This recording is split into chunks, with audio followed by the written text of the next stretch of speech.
Part 1, The Light That Watches. You find yourself looking up at the moon tonight. It hangs there in the darkness, round and perfect, casting its silver glow across everything below. The light feels different under a full moon, softer than sunlight, but somehow more present, more aware. There is an old belief, passed down through generations, that you should never sleep under the light of a full moon. Not because something terrible will happen, not because of monsters or demons or things that go bump in the night, but because the moon itself has a way of reaching into sleep, of pulling at the tides of consciousness the same way it pulls at the oceans. You might have heard this warning before, perhaps from a grandmother who insisted on closing the curtains tight when the moon was full, or from a friend who mentioned, casually, that they never sleep well during that particular phase. The warnings are always gentle, always quiet, never quite explaining what might happen if you ignore them, just that you should not. Tonight, you stand at your window, looking out at that luminous circle in the sky. The moonlight spills across your bedroom floor in a pale rectangle. It looks harmless, beautiful even. But there is something about it that makes you hesitate. Part 2. The quality of moonlight. Moonlight is not like other light. Scientists will tell you it is simply reflected sunlight. The same photons that warmed your skin during the day bounced back from the moon's cratered surface. Nothing magical about it, nothing mysterious, and yet, moonlight has inspired more folklore than perhaps any other natural phenomenon. Every culture has stories about the moon, warnings, rituals, things you should and should not do when it's full. You walk through your house, noticing how the moonlight changes everything it touches. Colours drain away, familiar objects become strange silhouettes. The shadows are different too, softer at the edges, less defined. There is a word for this quality of light. Crepuscular, the light of twilight and dawn, the light that exists between states, neither day nor night, neither awake nor asleep. Moonlight is crepuscular light frozen in time, perpetual twilight, the eternal in-between. Perhaps that is why it affects sleep so strangely. Part 3. The Old Warnings. The warnings about sleeping under a full moon go back centuries. In some villages in Eastern Europe, people believed that moonlight could steal your shadow, that if you slept in the moon's direct gaze, you would wake up lighter somehow, less substantial, as if part of you had been borrowed during the night. In parts of Asia, there were stories about moon madness. The word lunacy itself comes from luna, the Latin word for moon. People believed that sleeping under a full moon could unhinge the mind, not dramatically, not violently, just slightly. Enough that you might wake up believing things that were not quite true. In rural areas of Britain, parents would cover their children's faces if moonlight fell across them while sleeping. They said the moon was jealous of young beauty, that it might mark a child who caught its full attention. You settle into bed, thinking about these old stories. They are just superstitions, of course, old fears from times when people understood less about the world. When the moon was genuinely mysterious and not just a satellite of rock and dust, but the moonlight continues to pour through your window, and you find yourself thinking about shadows. Part 4. The nature of sleep. Sleep is already strange when you think about it. Every night you lie down and allow yourself to become unconscious, vulnerable, unaware of the world around you for hours at a time. Your body paralyzes itself so you do not act out your dreams. Your mind creates entire worlds that feel completely real until you wake. Sleep is a small death, some philosophers say, a nightly practice for the final letting go. But it is also necessary. Without sleep, the mind begins to fracture. Reality becomes unstable. You start seeing things that are not there, hearing voices, believing impossible things. Sleep is the border between the possible and the impossible, and the moon has always been associated with borders, between light and dark, between the conscious and unconscious, between the earthly and the cosmic. You close your eyes, trying not to think about the moonlight on your face. The room is quiet. The world outside is still. Everything feels peaceful, but you cannot quite fall asleep. Part 5. The First Hour. You lie there for a while, eyes closed, breathing steady. Sleep should come easily. You are tired. The bed is comfortable. There are no sounds to disturb you. Nothing is wrong. And yet you remain awake. Your thoughts drift and swirl but never quite settle into the formless chaos that precedes sleep. You stay aware of yourself, aware of the room, aware of the light pressing against your eyelids. It is not uncomfortable. Exactly. Just present. You shift positions, try lying on your side, facing away from the window, but you can still sense the moonlight somehow. Feel it on the back of your neck, on your exposed shoulder. There is a quality to it, a weight that ordinary darkness does not have. Perhaps the old warnings were about this subtle pressure, this gentle insistence that keeps you hovering in the space between waking and sleeping. Minutes pass, maybe hours. Time feels uncertain. You open your eyes and look at the clock. Only 12 minutes have passed since you first lay down. The moon watches through the window, patient and unblinking. Part 6. The Stories of Sleepwalkers. There are more stories about the full moon and sleep. Sleepwalking, for instance. Many people believe that sleepwalking increases during the full moon. Hospital records have been examined looking for patterns. The results are inconclusive, but the belief persists. People who sleepwalk during a full moon describe it differently than regular sleepwalking. They say they feel cooled, drawn outside, as if something is pulling them gently but firmly toward the moonlight. One story tells of a woman in a small town who began sleepwalking only during full moons.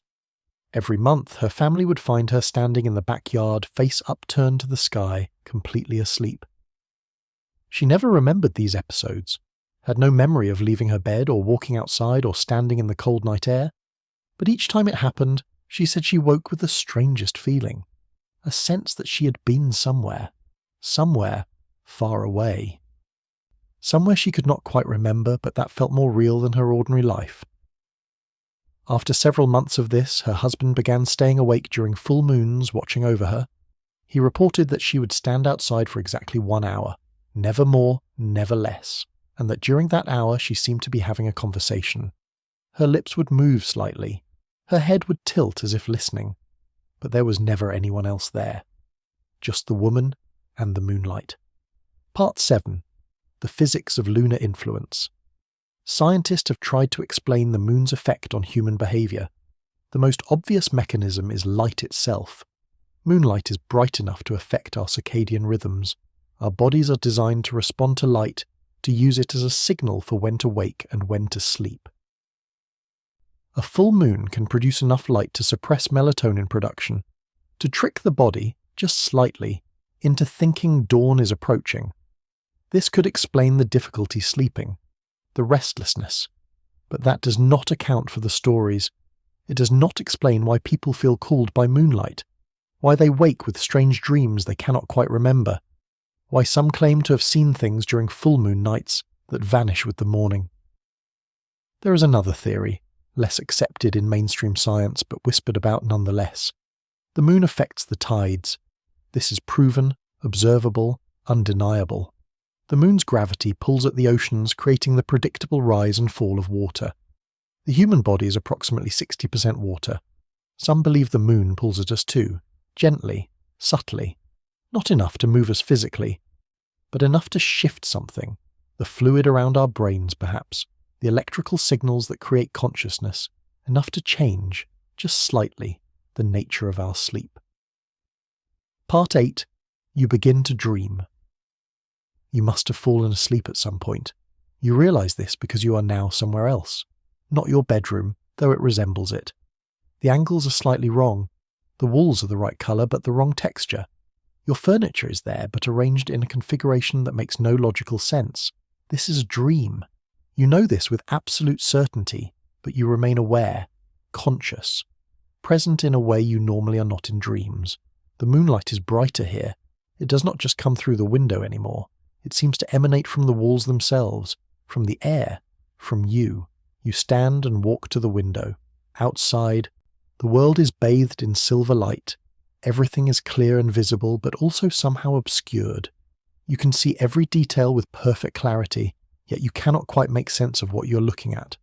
The street below is empty, silent, nothing moves, but you have the distinct impression that you're being watched, not by anything malicious, not by anything that wishes you harm, just observed, noticed, seen in a way you are not usually seen. You turn from the window and find your room has changed again. The door is now on the wrong wall. There are too many shadows in the corners, shadows that do not correspond to any light source. This should be frightening, but it is not. It is only curious, strange, like looking at a familiar word until it becomes meaningless shapes. You move through the dream slowly, carefully, as if walking through water. Part 9. The moon speaks.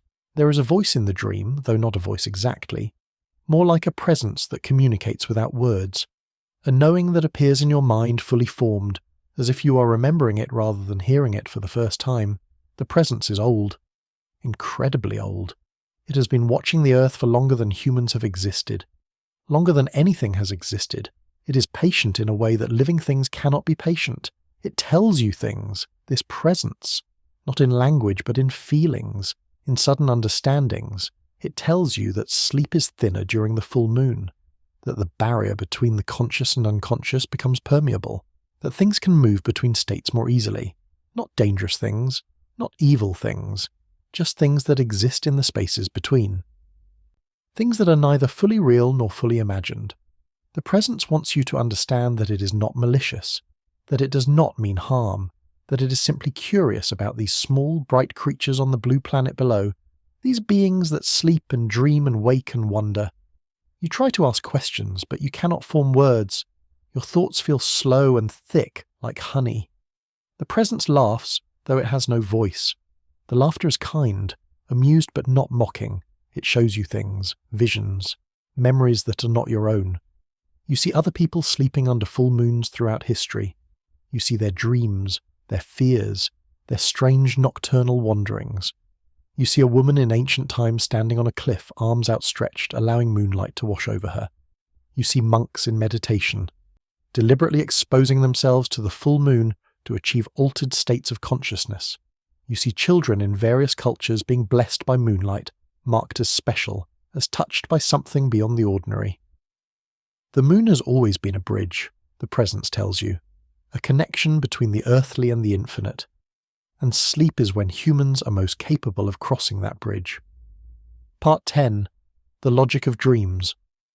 You're still aware that this is a dream. This should allow you to control it, to change it, to wake up if you choose. But somehow, you cannot. You remain suspended in this state, observing but not directing. The dream follows its own logic, a logic that makes perfect sense while you are in it but will seem nonsensical when you wake. You find yourself in different locations, though you do not remember travelling. One moment you're in your bedroom, then you're standing in a forest of silver trees, then on a beach where the waves are made of light instead of water, then back in your bedroom, but it is larger now, stretching into impossible distances. Time moves strangely too. Hours seem to pass in seconds. Seconds stretch into lifetimes. You meet others in the dream, people you have never seen before but who feel familiar. They nod to you as you pass. Some are clearly asleep, moving with the characteristic slowness of sleepwalkers.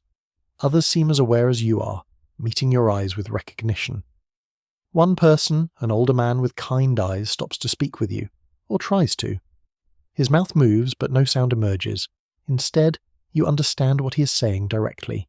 He is telling you that he has been having this dream for years, every full moon. That there is a community of sorts, people who find themselves in this liminal space when the moon is full and their sleep is thin. He tells you not to be afraid, that you will wake normally, that nothing will be taken from you that you do not freely give. You want to ask what that means, what you might be giving. But he is already walking away, fading into the silver light. Part 11. The space between thoughts. The dream shifts again. Now you are standing in a vast space, not a room or a landscape, just space, endless and empty but not dark. The moonlight is everywhere, coming from no source and from every direction simultaneously. You are alone here, or perhaps you are not. It is hard to tell. The sense of being watched persists, but you cannot identify any watcher. Your thoughts begin to slow, to separate. Normally, thinking is a continuous stream. One thought flows into the next without pause. But here, in this strange space, you can see the gaps between thoughts, the tiny moments of no thought that exist between each mental event. They are larger than you realized. These gaps, these spaces of pure consciousness without content. You exist in these gaps just as much as you exist in the thoughts themselves, maybe more. This is what the moon shows people you suddenly understand. This is why sleep becomes strange under its full light. The moon illuminates these in-between spaces, makes them visible, accessible. Most of the time, human consciousness is focused on the contents of awareness. Thoughts, feelings, sensations, perceptions, the constant stream of mental events. But consciousness itself, the awareness that holds all of these events, is usually invisible, like water to a fish, too fundamental to be noticed. The moon changes this. The moon shows you the water you're swimming in. You float in the space between thoughts for a time that could be seconds or centuries. There is no discomfort, no anxiety, just a pure, simple existence. No wonder people throughout history have felt strange about sleeping under a full moon. No wonder the warnings persist. This is not frightening, but it is profoundly unusual, deeply other. Most people are not prepared for this kind of experience, for the sudden awareness of consciousness itself, for the realization that you are not your thoughts, that you are the space in which thoughts occur. Part 12. The Watchers. You become aware of them gradually. The others, the Watchers, the presences that exist in this liminal space. They are not beings exactly, not entities with form or intention, more like concentrations of attention. Points where consciousness gathers and observes. They have always been here, in the gaps between thoughts, in the space between waking and sleeping, in the liminal twilight of moonlit consciousness. They mean no harm because they have no capacity for harm. They are simply aware, curious, ancient beyond comprehension, but innocent in a way that living things can never be innocent. You sense that they are what people throughout history have felt when sleeping under a full moon, the presence that watches, the sense of being observed by something vast and patient and fundamentally foreign, not spirits or ghosts or supernatural entities, just consciousness itself, pure awareness without content. The universe looking at itself through the temporary lens of your sleeping mind. They gather during full moons because the light makes the barrier thinner, because moonlight has a quality that facilitates this kind of meeting, this brief communion between human consciousness and the more fundamental awareness that underlies everything. You understand in this moment why the warnings exist, not because this is dangerous, but because once you have experienced this, once you have seen the space between thoughts and felt the presence of these vast watchful consciousnesses, you can never quite forget it, even when you wake, even when you return to ordinary consciousness and the memory of this dream fades like all dreams fade. Something remains, some subtle change in how you experience being aware. The warnings are not about protecting people from harm.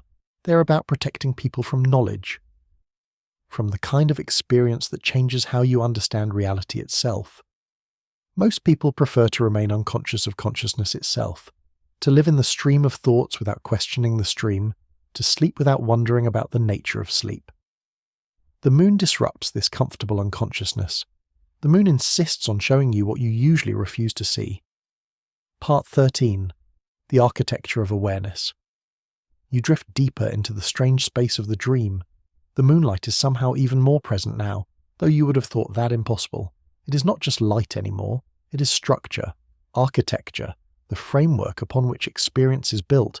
You can see how perception is constructed, how the mind takes raw sensory input and weaves it into coherent experience. The process is usually invisible, happening too quickly to observe, but here, in this slowed and expanded state, you can watch it unfold step by step. Light hits your retina. Electrical signals travel to your brain. Your brain interprets these signals based on previous experience, expectation, and context. Only then does seeing occur. But you're not really seeing light or objects or the world. You're seeing your brain's interpretation of light, your brain's story about what the electrical signals mean. The same is true of all perception, of all experience. Reality itself is a kind of dream, a very convincing and consistent dream, but a dream nonetheless. A story the brain tells itself so convincingly that you forget you are in a story. The moon seems to know this. The watchers seem to know this. They exist outside the story somehow, or in the gaps between the story's words. You wonder if this is what enlightenment means. Not achieving some special state or gaining special powers, just seeing through the story, recognizing that the dream of reality is a dream while still living in it. Perhaps the warnings about sleeping under a full moon were warnings about accidental enlightenment, about stumbling into this recognition before you are ready, before you have built the psychological structures to handle it, because once you see that reality is constructed, it becomes harder to take it seriously, harder to engage with the necessary fictions that make daily life possible, easier to become unmoored, detached, lost in the spaces between. Part 14, The Sound of Silver. There is a sound in the dream now. You have not noticed it before, but you realize it has always been there. A subtle hum, a vibration at the edge of hearing. It is the sound of moonlight, or the sound of consciousness observing itself, or perhaps there is no difference. The sound is silver, if sound could have a colour.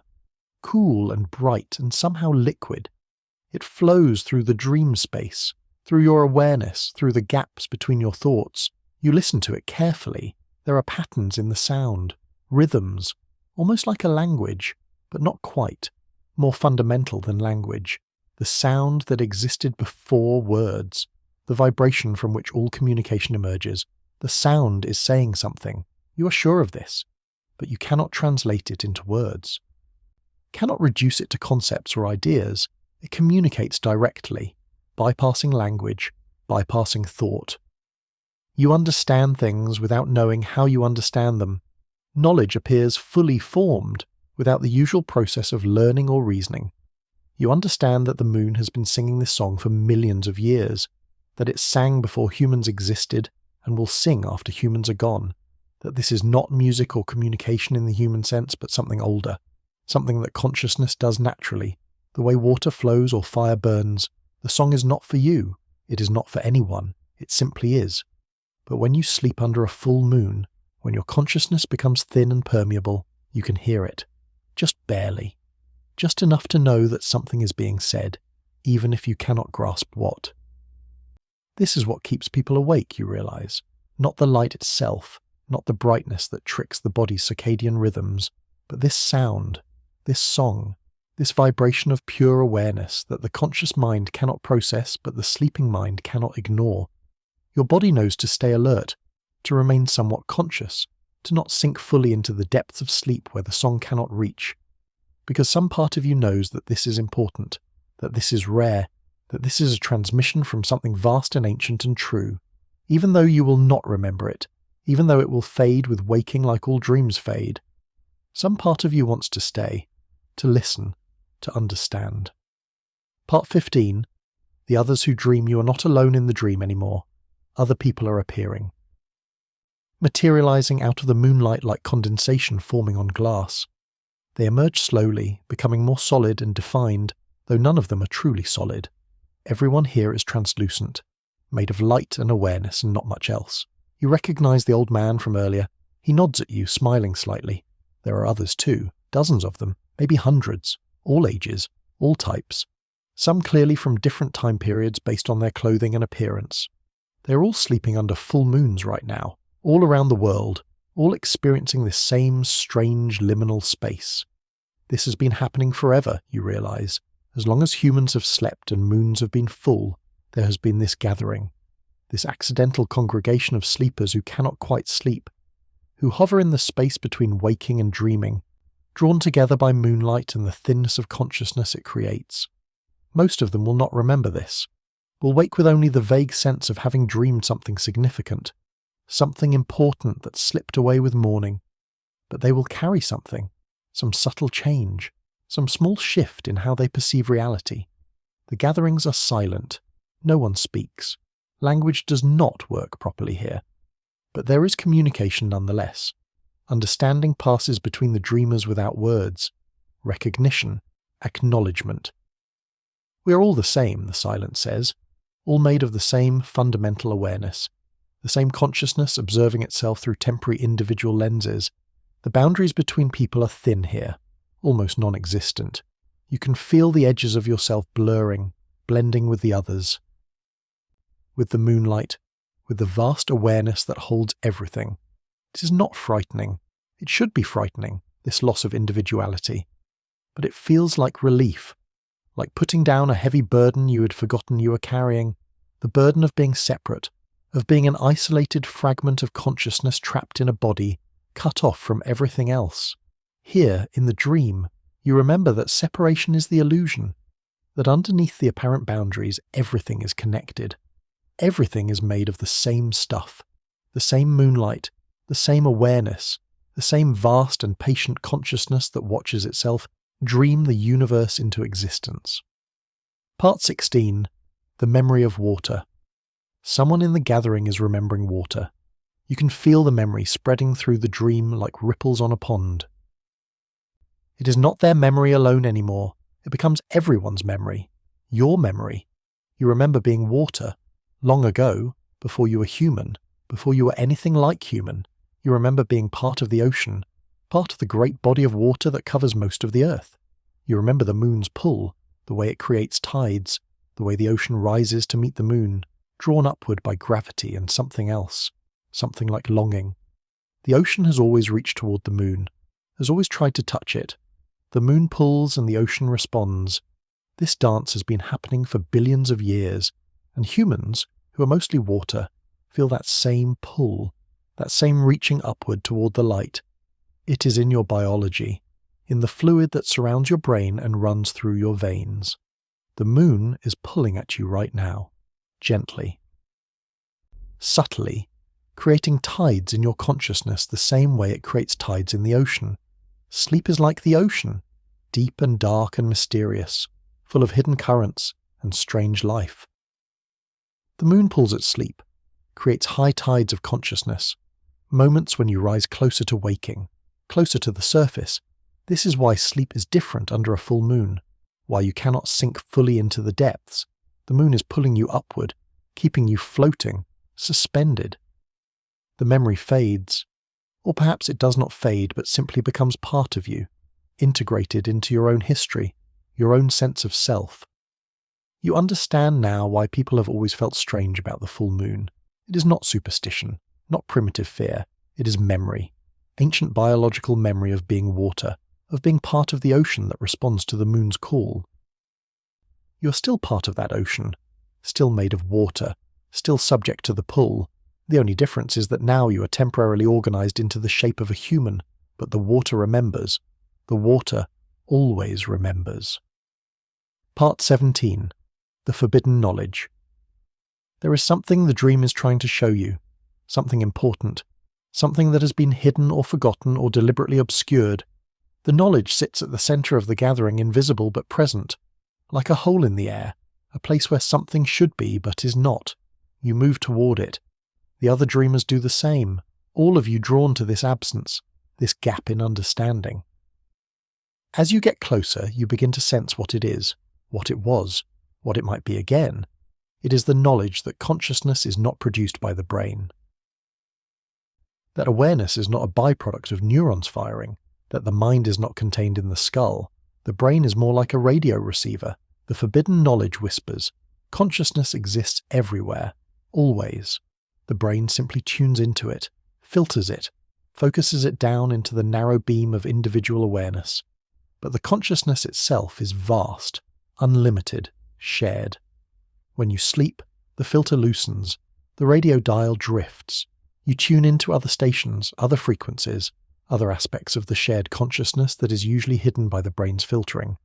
The full moon amplifies this effect, makes the filter even looser, allows you to tune into frequencies you normally cannot access. This is why the warnings exist, not because the experience is dangerous, but because this knowledge is dangerous. Dangerous to the social order, dangerous to the structures of power and control that depend on people believing they are separate, isolated, alone. If people remember that consciousness is shared, that awareness is fundamental and universal, that separation is an illusion created by the brain's filtering function, then everything changes.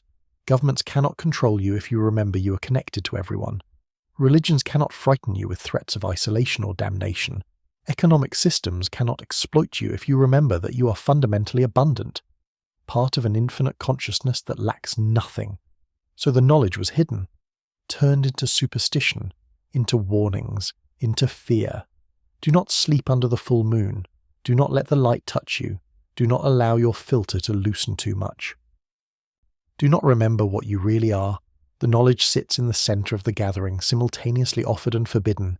You can take it if you choose, can let it change how you understand yourself and reality, can wake up different than you were, or you can let it fade with the dream, can return to the comfortable illusion of separation, can forget what the moon tried to show you. The choice is yours. The choice is always yours. The moon does not force anything, does not compel.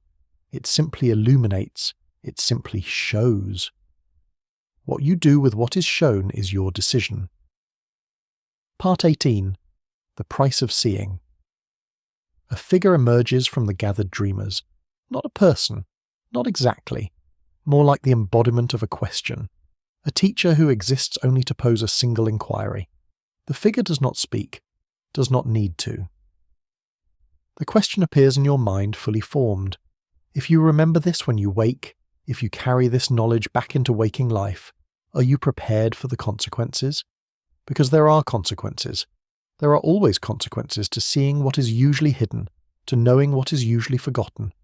You will not be able to take things as seriously anymore. The dramas of daily life will seem hollow, constructed. Like watching a play you have seen too many times, you will feel disconnected from others who do not remember, who still believe in the complete reality of separation. Their concerns will seem small, their fears illusory, their ambitions pointless. You will be lonely in a way you have never been lonely before, the loneliness of remembering something that everyone else has forgotten. The loneliness of seeing through the veil when everyone else believes the veil is reality.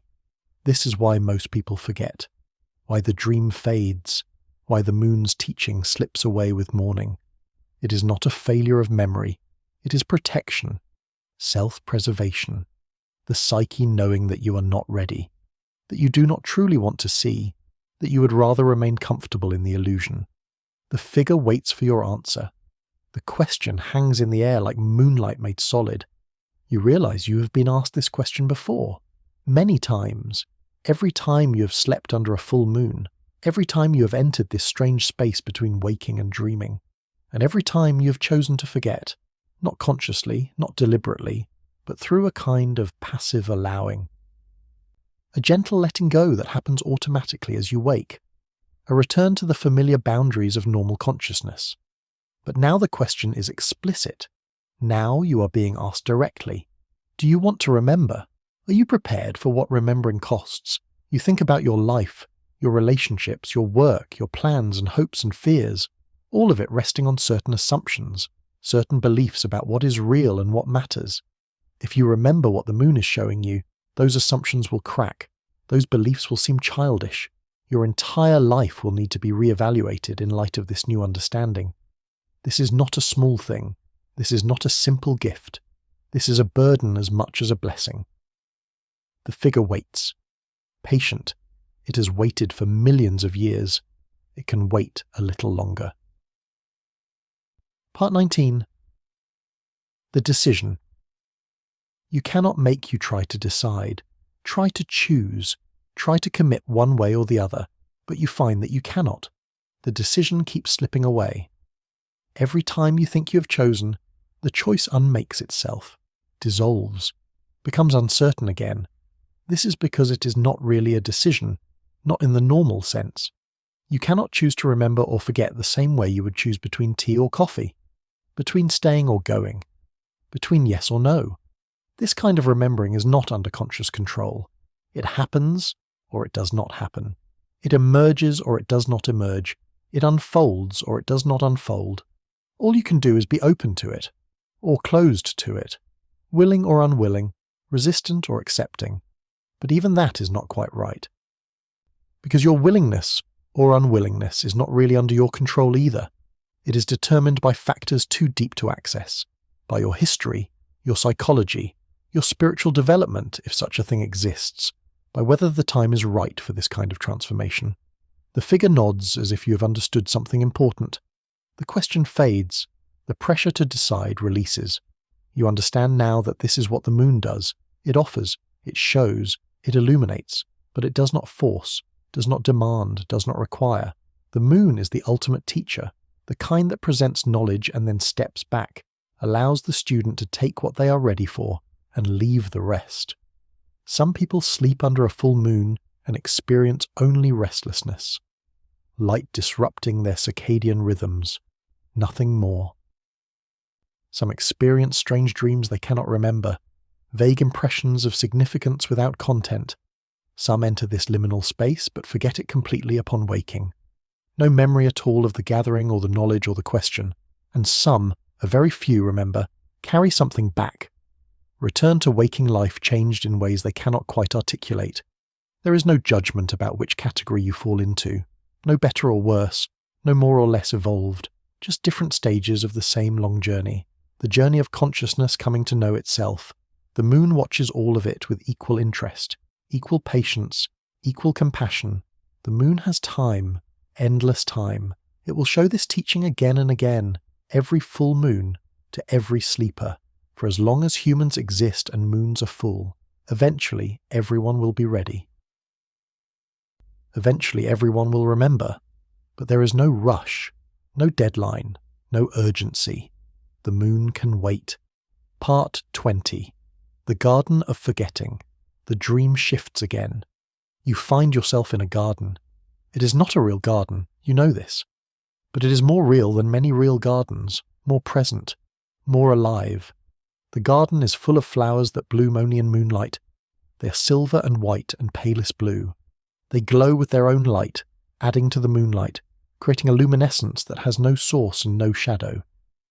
This is the Garden of Forgetting, though you do not know how you know this. The place where the dream begins to release you, where the strange knowledge starts to dissolve, where the normal boundaries of consciousness begin to reassert themselves. You walk through the garden slowly. Each step takes you further from the liminal space, further from the gathering, further from the vast awareness that holds everything, and closer to yourself, your individual self, your separate self, your small self that will wake in a bed and have breakfast and go about its day. The flowers whisper as you pass. They are saying goodbye. They are saying see you next month. They are saying do not worry if you forget. We will still be here. We are always here. Waiting in the space between thoughts for you to return. You feel a sadness, a grief you cannot quite name. The grief of returning to limitation, of condensing back into the singular when you have remembered the plural, of becoming alone again after experiencing union. But there is also relief, the relief of having boundaries again, of knowing where you end and others begin, of having a clear and definite self to navigate the world with. Both feelings are true, both are valid. This is not a simple choice between good and bad, between enlightenment and ignorance, between freedom and bondage. It is a choice between different kinds of experience, different ways of being, each with its own gifts and its own costs. The garden understands this. The flowers do not judge your leaving. They simply witness. They simply accompany you to the border between sleeping and waking, between the lunar and the solar, between the infinite and the particular. At the edge of the garden you pause, look back. Try to memorize what you have seen. Try to hold on to it. But it is already fading, already becoming dreamlike in the way dreams are dreamlike, less solid, less certain, less real.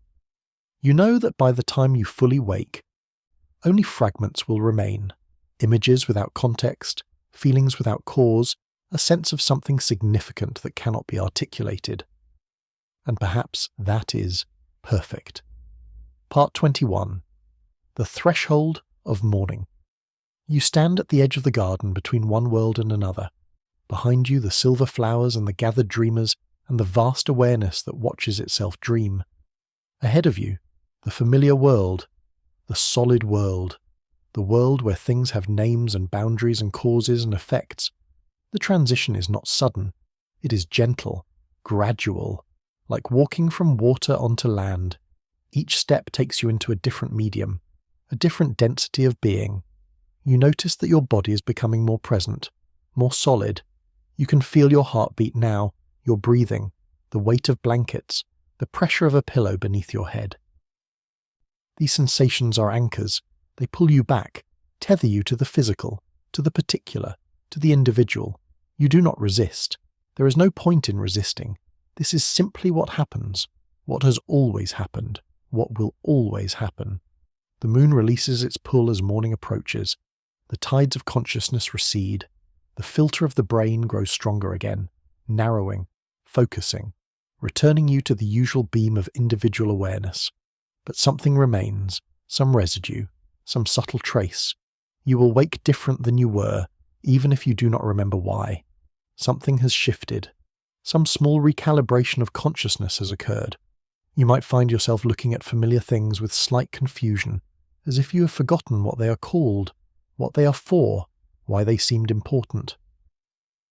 You might feel a strange compassion for everyone you meet, a recognition, as if you know them from somewhere, from some gathering you cannot quite recall. You might catch yourself staring at the moon in coming nights, feeling a pull, a longing, a sense that you are forgetting something important, something that the moon is trying to remind you of. These small changes are the gift, the teaching that survived the transition, the knowledge that made it through the filter. Not the full knowledge, not the complete vision, just traces, hints, suggestions. But traces are enough, hints are enough, suggestions are enough. They work on you slowly, subtly, changing you over time, preparing you for the next full moon, the next gathering, the next opportunity to remember. This is how the teaching happens, not all at once.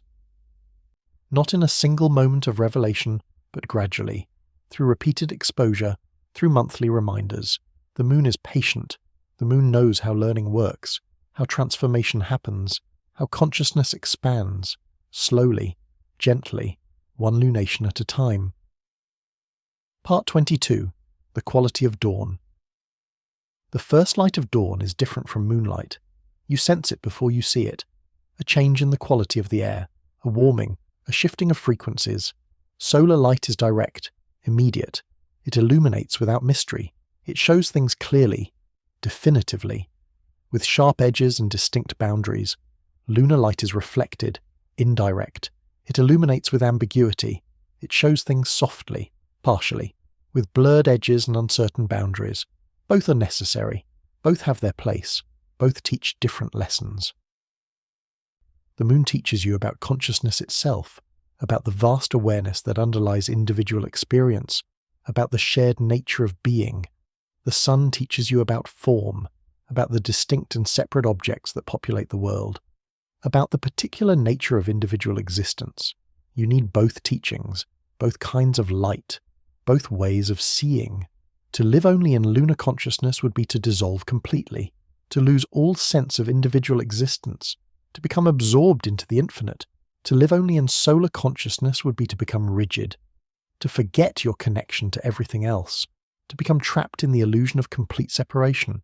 The rhythm between them is what creates a life, the daily cycle of sun and moon, the monthly cycle of lunar phases, the constant oscillation between the particular and the universal, the individual and the collective, the defined and the infinite. As dawn approaches, you feel yourself settling more firmly into the particular, into your individual existence, your specific body, your unique history and personality and circumstances. This is not a loss. This is not a fall from grace. This is simply the other half of the cycle, the necessary counterpoint to the lunar teaching. You will need your individuality today, your boundaries, your sense of being a separate self. These are the tools that allow you to function in the world, to work, to relate, to create, to survive. The moon does not ask you to abandon these tools, only to remember that they are tools, useful constructs, necessary fictions, not ultimate truths. You are both, always both. The individual and the infinite, the drop and the ocean, the dreamer and the dream. The moon reminds you of one side, the sun reminds you of the other, and between them, in the rhythm of light and dark, you find your life. Part 23. The moment of waking your eyes open. The room is familiar, solid, real in the way real things are real, with weight and texture and dimensionality. The moonlight is gone. The window shows the grey light of early morning, that liminal time before the sun rises but after the night has ended. You lie still for a moment, trying to hold on to the dream, trying to remember what happened, what you saw, what you learned. But it is already slipping away, already fragmenting into disconnected images, a garden, flowers, other people, a sense of something important. A question that was asked but that you cannot quite recall.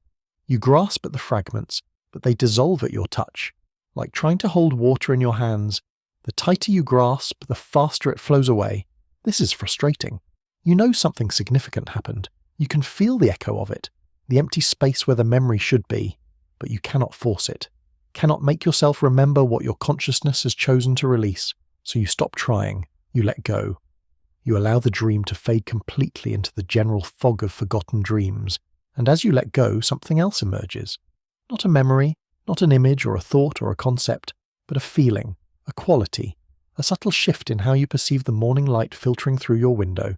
It is gentler than it should be, softer. As if some of the moon's quality has remained even though the moon is gone. You sit up, stretch, notice your body, the stiffness, the tiredness. You did not sleep well. You can tell this from how you feel, from the slight headache and the heaviness in your limbs, but you're not bothered by this, not frustrated or annoyed. There is an acceptance, a peace, as if the poor sleep was exactly what was supposed to happen, as if everything is exactly as it should be. This thought surprises you. It is not how you usually think. Usually you're pushing, striving, wanting things to be different than they are. But this morning, there is only acceptance, only presence, only a quiet appreciation for the simple fact of being awake and aware and alive. Perhaps this is what remained from the dream, this quality of consciousness. This gentle accepting awareness. If so, it is enough. It is more than enough. Part 24. The day after the moon. You move through your morning routine with unusual slowness. Everything takes longer than it should. Not because you are tired, though you are tired, but because you keep pausing, stopping, noticing things you normally rush past. The feeling of water on your skin in the shower, the taste of coffee, the way light falls through the kitchen window and illuminates dust motes floating in the air. These are ordinary things, things that happen every day, things you have experienced thousands of times, but this morning they seem different, worthy of attention, interesting in a way they usually are not. You find yourself smiling without knowing why, feeling a warmth that has no clear source, a contentment that is not connected to any particular circumstance or achievement. This is strange. Your life has not changed. Your problems have not been solved.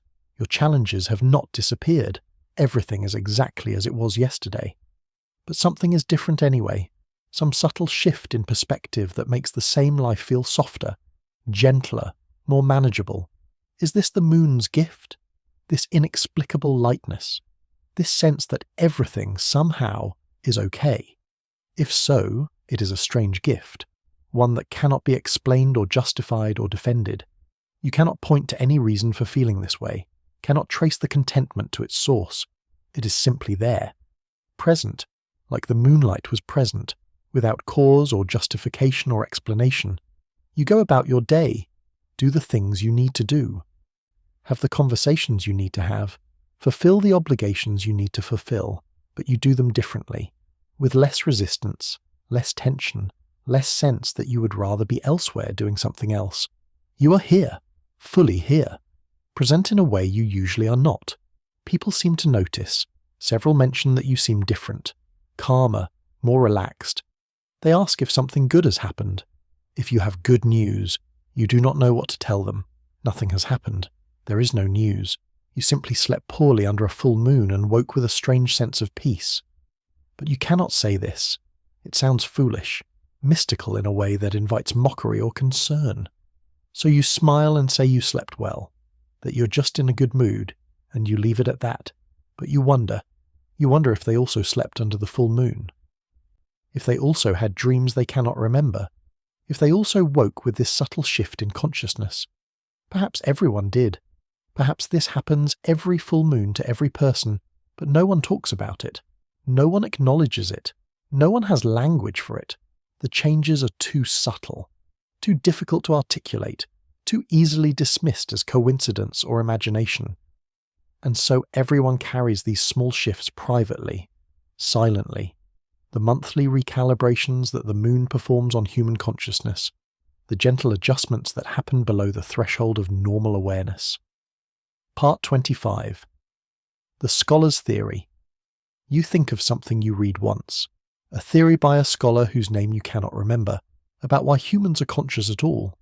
The theory suggested that consciousness is not an evolutionary advantage, that intelligence does not require self-awareness, that you could theoretically have beings as smart as humans, capable of all the same behaviors and problem-solving, but without any inner experience, without any sense of being someone, without consciousness.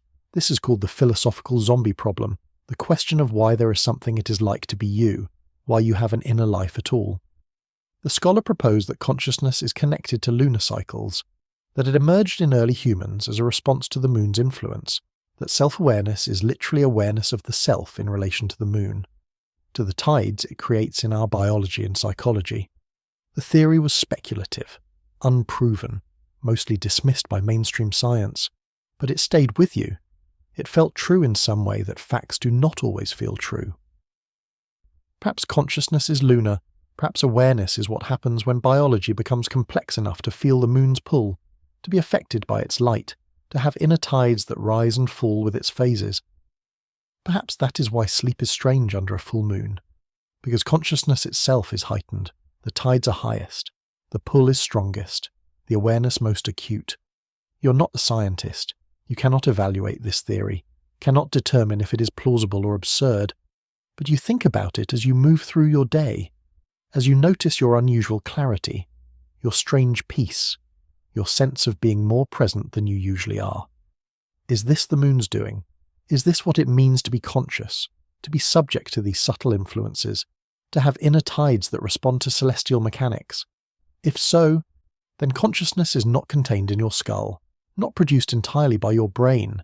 It is relational, contextual, dependent on your position in space and time, on your relationship to the moon and sun and stars. This makes consciousness less individual and more cosmic, less personal and more universal. You're not a separate awareness trapped in a body. You are an opening, a place where the universe becomes aware of itself, a lens through which cosmic forces focus into individual experience. The moon pulls at this lens, adjusts its focus, changes what you see and how you see it. And sometimes, during full moons, the lens widens, the aperture opens, and you see more than you usually see, remember more than you usually remember, become more than you usually are, until morning, until the sun rises and the lens narrows again. And you return to the usual bandwidth of human consciousness, but the widening happened, the opening occurred, and some trace of it remains, changing you slowly, expanding you gradually, preparing you for the next opening, the next expansion, the next full moon. Part 26. The Conversation. You do not have, you almost tell someone about the dream. You are having coffee with a friend. The conversation is pleasant, easy. You are discussing ordinary things, work, relationships, plans for the weekend. And then there is a pause, a natural silence, the kind of gap in conversation where something deeper might emerge. You feel the words forming. I had the strangest dream last night, under the full moon. I cannot remember it, but it felt significant, important, like I was being taught something. The words are there, ready, waiting to be spoken, but you do not speak them. Something stops you, some instinct, some knowledge that this is not the right moment, not the right person, not the right kind of sharing. Because what would you really be saying? What could you possibly communicate? You do not remember the dream, do not have any specific content to share, just a vague sense of significance, a feeling of having touched something vast. And feelings are not shareable, not really. You can describe them, but the description is not the thing itself. The words create distance, turn direct experience into abstract concept. Your friend would listen, would be polite, might even express interest, but they would not understand, could not understand, because understanding requires the experience itself, and the experience cannot be transferred, cannot be explained, can only be lived. So you smile, take a sip of coffee, let the moment pass. The conversation continues in its ordinary way, and the dream remains private, unspoken, held in that quiet place where experiences rest before they are transformed by language. This feels right, appropriate. Some things are meant to be shared, others are meant to be held, treasured privately, allowed to work on you without being diminished by attempts to communicate them. The moon's teaching is like this: private, personal, individual, even though the teaching itself is about the dissolution of individuality, about the recognition of shared consciousness, about union. The irony is not lost on you, but it does not bother you. Contradictions do not seem as problematic as they usually do. Today, you can hold opposites without needing to resolve them. Without needing to figure out which one is true. Maybe both are true. Maybe truth itself is more flexible than you have believed, more paradoxical, more willing to contain contradiction. The full moon teaches this too, the coexistence of opposites, light and dark, sleeping and waking, individual and universal, particular and infinite, all of it true, all of it real, all of it happening simultaneously. Part 27. The Weight of Forgetting. As the day progresses, you feel something heavy settling over you. Not sadness exactly, not depression or grief or any nameable emotion. Just a heaviness, a weight, a sense of something being lost, forgotten, released against your will. This must be the dream fully fading, the last traces of the lunar teaching dissolving, the return to complete ordinary consciousness. You try to hold on. Try to maintain that sense of peace and presence you woke with, but it is like trying to hold on to a feeling. The effort itself pushes it away, makes it less present, less real. By afternoon, the feeling is almost completely gone. You're back to your usual self, your usual concerns, your usual patterns of thinking and feeling and perceiving. The day is ordinary again. The world is solid again. The boundaries are clear again. You should be relieved. This is familiar, comfortable, the way things normally are, but instead you feel a loss, a grief, as if something precious has been taken from you, as if you briefly held something priceless and then dropped it. And now it is gone. Irretrievable. This is the weight of forgetting, the burden of returning to limitation after briefly experiencing expansion, the grief of becoming small again after remembering vastness. Perhaps this is why the warnings exist, not to protect you from harm, but to protect you from this feeling, this loss, this grief. Because once you have experienced something beyond the ordinary becomes harder to bear. Once you have remembered vastness, limitation feels suffocating. Once you have touched infinity, the finite seems cramped and confining. The warnings say, do not sleep under a full moon. Do not let it show you what it wants to show you. Do not remember what you are. Because once you remember, you will spend the rest of your life grieving the forgetting, longing for the next opening, waiting for the next full moon. And they are right. These warnings, they are absolutely right. You will wait. You will long. You will grieve. But you will also live. You will continue. You will function in the ordinary world with your ordinary consciousness, because this too is necessary. This too has value. This too is part of the teaching, the expansion and the contraction, the remembering and the forgetting, the opening and the closing, the full moon and the new moon, both necessary, both part of the cycle, both part of what it means to be conscious, to be human, to be alive. Part 28. The evening returns. Evening comes gently. The sun sets. The sky darkens. The first stars appear, and the moon rises, still full, still bright, still casting its silver light across the world. You stand at your window, looking up at it. The same window you stood at last night. The same moon you looked at before sleeping. But you feel different about it now. There is wariness, hesitation. A sense that you are looking at something powerful, something that should be approached with respect, with caution. The moon looks innocent, beautiful, serene, but you know better now, or you think you know better.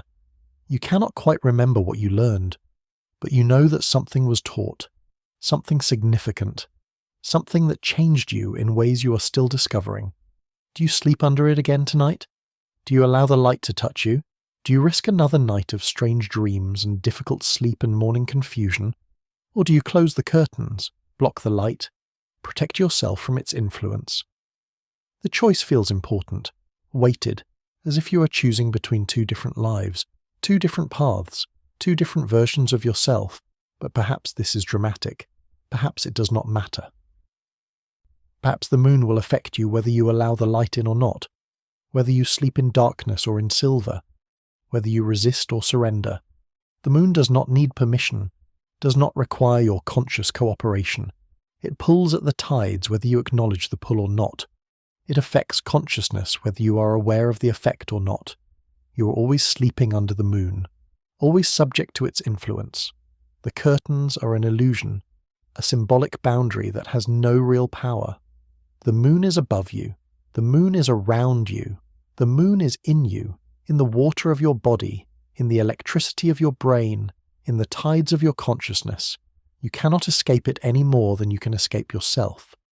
So perhaps the question is not whether to allow the moonlight, but whether to acknowledge it.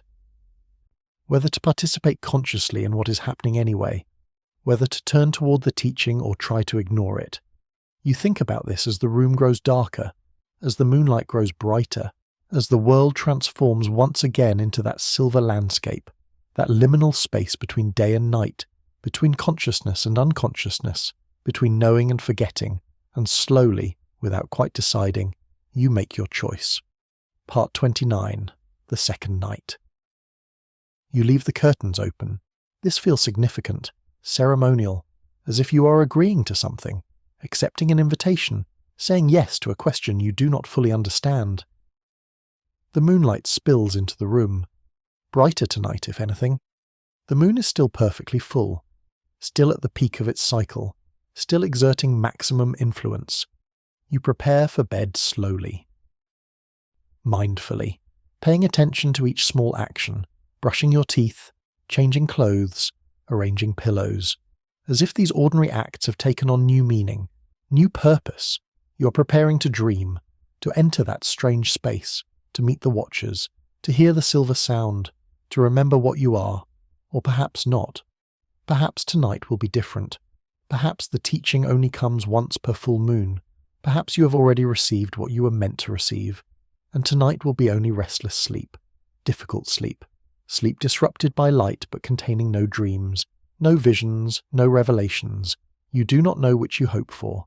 Part of you wants to return to that strange space, wants to complete what was started, wants to understand more fully, to remember more clearly, to bring back something concrete that will not dissolve with morning. But another part of you wants ordinary sleep, wants rest without mystery, wants to recover from last night's strangeness without adding more strangeness on top of it. Both desires are present, both valid, both true.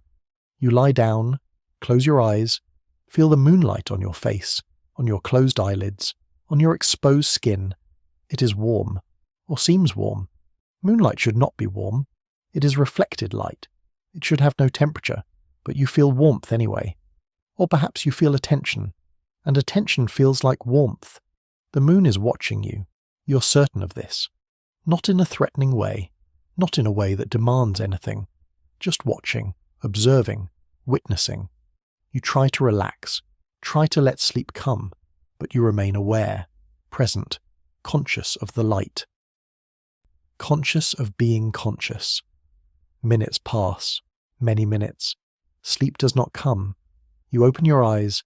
The room is bright with moonlight, brighter than it should be, as if the moon has moved closer, as if it is leaning in to see you better. This should be impossible. The moon does not move that quickly, does not change position noticeably minute to minute, but the light is definitely brighter. Or perhaps your perception has changed. Perhaps you're seeing the light differently, more fully, with more of your consciousness engaged. You sit up, walk to the window, look out at the moon. It looks back. Part 30. The moon speaks. The moon does not speak in words, but it communicates nonetheless, through light, through pull, through the subtle influence it exerts on consciousness itself. And tonight, the communication is clear, unmistakable. Direct. Stay awake, the moon says without saying. Watch. Witness. Do not sleep tonight. Tonight is for seeing, for knowing, for remembering while conscious. You understand immediately. Last night was the dream teaching, the teaching that comes through sleep, through visions, through that strange liminal space between waking and dreaming. Tonight is different. Tonight the moon wants you awake, aware, fully present. You do not question this. Do not wonder if you are imagining it. The knowing is too clear, too certain, too undeniable. You pull a chair to the window, sit down, settle in, accept that you will not sleep tonight, that this is a vigil, a watching, a moon meditation. The night stretches ahead of you, hours and hours of darkness, of moonlight, of solitude, of consciousness maintained when consciousness usually sleeps. What will happen during these hours? What will the moon show you? What teaching requires waking awareness instead of sleeping dreams? You do not know, cannot know, can only wait and watch and remain present. The moonlight pours through the window, fills the room, fills you. You breathe it in, feel it entering your lungs, your blood, your cells. You're becoming moonlight, becoming silver, becoming something between solid and liquid, between matter and energy. The boundaries of your body are loosening, not disappearing as they did in the dream, but becoming permeable, porous, open to the moon's influence in a new way. Time begins to behave strangely. Minutes feel like hours, hours feel like minutes. You cannot tell how long you have been sitting here, cannot judge whether seconds or centuries are passing, but you remain present. Remain aware, remain watching. The moon has asked this of you, and you have agreed. And so you sit in the silver light, breathing moonlight, becoming moon-touched, waiting for whatever comes next. Part 31. The stillness deepens. The night grows quieter, not just silent, but profoundly still, as if the entire world has paused, as if time itself has stopped moving, as if you have somehow fallen out of the normal flow of moments and into a pocket of eternal present. You sit in this stillness without moving, without thinking really. Thoughts arise but do not stick. They pass through consciousness like clouds through sky. Present for a moment, then gone, leaving no trace. This is different from last night's dream. Last night was full of content, visions, teachings, the gathered dreamers, the watchers, the knowledge, the questions. Tonight is empty, contentless, pure awareness without object, consciousness conscious of nothing but its own existence. You have read about this, about meditation, about contemplation, about the mystical states that monks and saints describe. The cloud of unknowing, the dark night of the soul, the void, the emptiness. But reading about it is nothing like experiencing it. Words cannot capture this, cannot convey the quality of this stillness, this silence, this perfect contentless presence. You are awake but not thinking, conscious but not of anything, present but nowhere, existing but not as anything definable or describable, and it is not boring, not uncomfortable, not difficult. It is the most natural thing in the world, the most effortless, the most obvious. This is what you are underneath everything else. Underneath all thought and feeling and perception and experience, this silent stillness, this contentless awareness. The moon is showing you this, not through visions or symbols or teachings, but through direct transmission, by pulling you into this state and holding you here, by creating conditions where the normal chatter of mind falls away and only awareness remains. How long does this last? You cannot say. There is no time here, no duration, only the eternal now stretching in all directions. But eventually, very gradually, the stillness begins to shift. Part 32. The emergence of light. Something is happening in the stillness. Not content entering awareness, but awareness itself changing quality, becoming brighter, more luminous, as if consciousness itself is made of light, and that light is intensifying. You are glowing. Not your body, your awareness. Your consciousness is becoming radiant, brilliant, blindingly bright, but there is no discomfort, no sense of being overwhelmed. The brightness is not external. It is what you are. You are made of this light, have always been made of it, are just now recognizing it. This is not metaphor, not poetry, not symbolic language. This is direct perception. You are perceiving consciousness itself, and consciousness is light. Not the light of photons and electromagnetic radiation, but something more fundamental, the light that exists before physical light, the light that physical light is a shadow of, the light that allows seeing itself to occur. You understand now why mystics throughout history have described enlightenment. The light, the radiance, the luminosity, they were not being metaphorical. They were describing direct experience, the experience of consciousness recognizing its own nature as light. The moon is made of this light too, or reveals this light, or is a portal to this light. The moonlight you have been seeing all night is both physical light reflected from the sun and this other light, this fundamental light, this light of consciousness itself. And tonight, by keeping you awake, by holding you in stillness, by removing all content from awareness, the moon has allowed you to recognize this light directly, to see what you are made of, to know your own nature as luminous awareness. The brightness continues to intensify, becomes almost unbearable, not painful, but so brilliant that ordinary consciousness cannot contain it, cannot hold it, cannot remain present to it. You feel yourself beginning to fade. Not losing consciousness, but losing the usual sense of being someone, being a self, being an individual. The boundaries are dissolving entirely now. You're becoming light, merging with light, recognizing that you never were anything but light temporarily organized into the appearance of an individual. This is terrifying and ecstatic simultaneously. Death and birth, annihilation and liberation, the complete undoing of everything you have believed yourself to be. And then, just as you think you cannot bear any more, just as you think you will dissolve completely, the light softens. Part 33. The return to form. The brightness begins to recede, not disappearing, but becoming less overwhelming, less all-consuming, settling back into something manageable, something that human consciousness can contain without dissolving completely. You're still sitting in the chair by the window, still in your body, still yourself, but different, changed, marked by what you have seen, by what you have recognized, by what you have become, however briefly.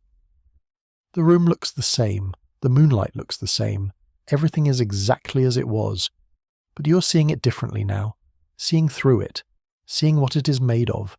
Everything is light, the walls, the furniture, your hands, the air.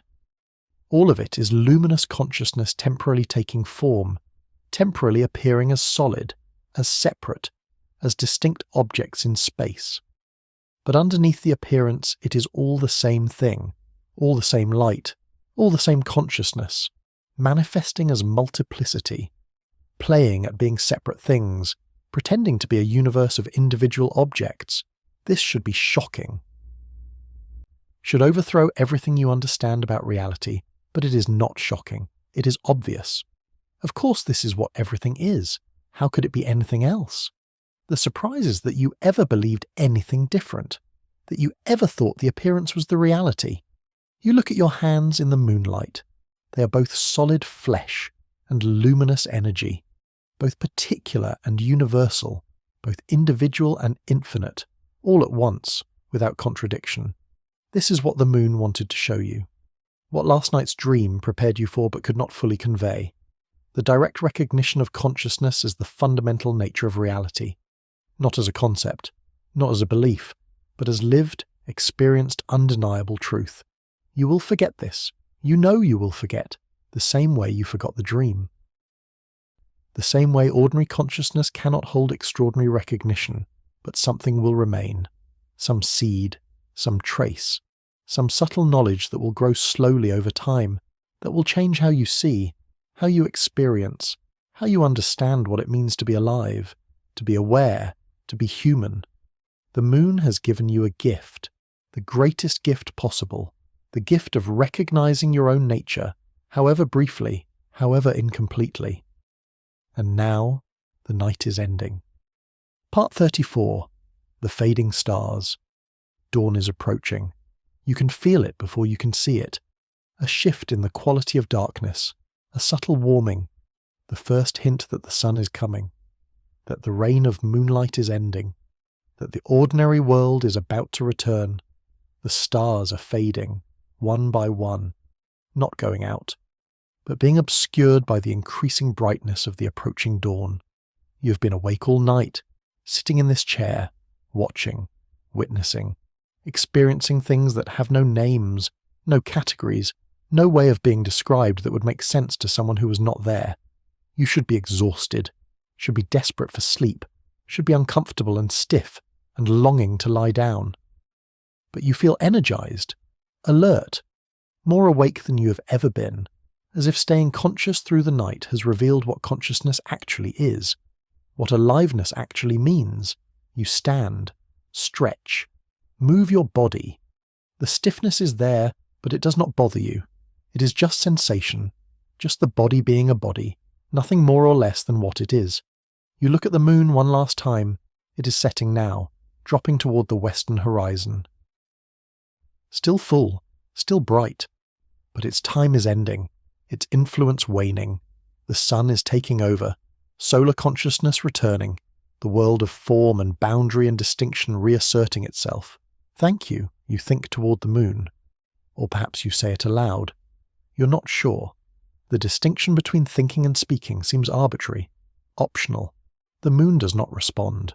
Or perhaps its response is simply continuing to set, continuing its eternal dance, continuing to pull at the tides of ocean and consciousness, continuing to teach anyone who cares to learn, anyone willing to stay awake, anyone ready to see. You turn from the window.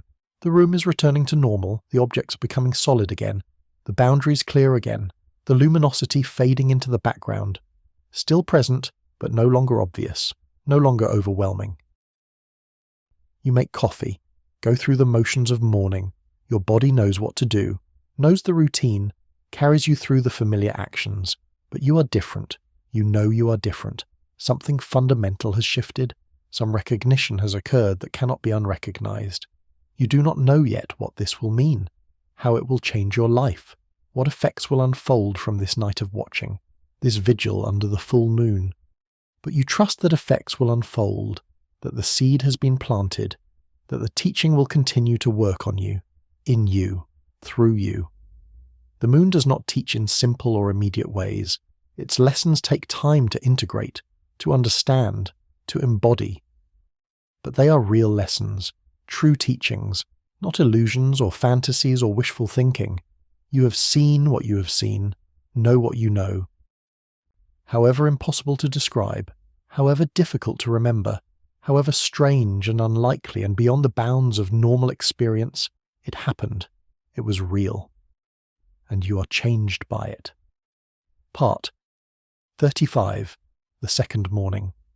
The sun rises, direct, immediate, unsubtle. Solar light floods the room, drives away the last traces of moonlight, establishes the dominance of day, of form, of the ordinary world. You should sleep now, should finally rest after being awake all night. But you do not feel tired, do not feel the need for sleep.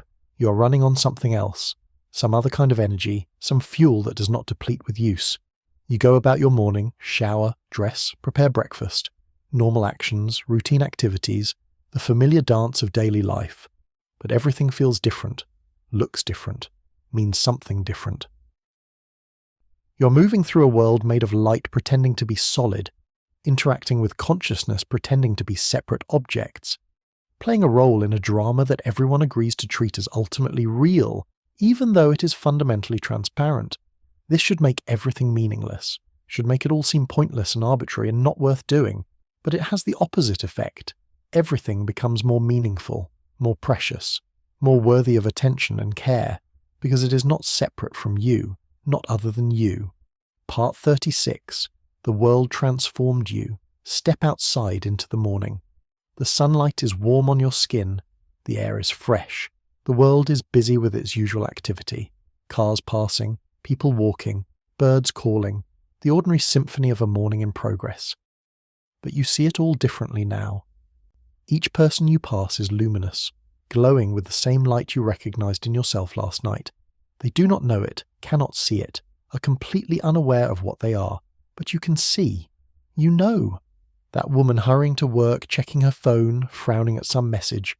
She is infinite consciousness temporarily believing itself to be a separate individual, playing the role so convincingly that she has forgotten it is a role. That man walking his dog, tired, thinking about coffee, worrying about bills.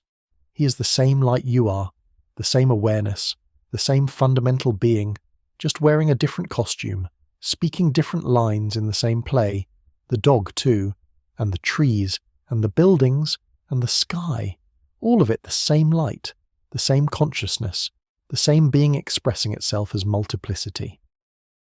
This recognition should make you feel disconnected from others, superior, set apart by special knowledge.